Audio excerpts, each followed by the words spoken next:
summer in Cucina Catarina here in Florida. So, it's all about the garden, isn't it? The tomatoes are starting to come in.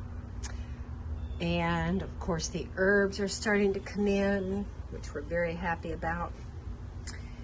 So this is a super summer salad that you can jazz up many, many ways after you've diced your tomatoes and drown them in extra virgin olive oil. And what I prefer, which is Trader Joe's white vinegar, it's lighter for the summer.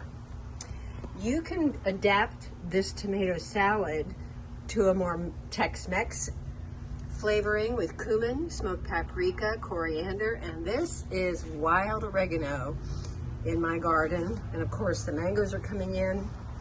Beautiful mango salsa possibility.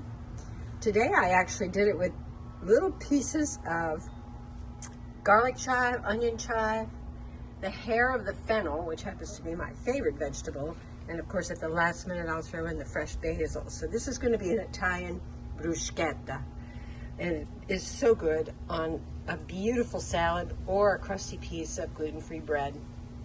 Have fun in your summer garden with our summer salad recipes.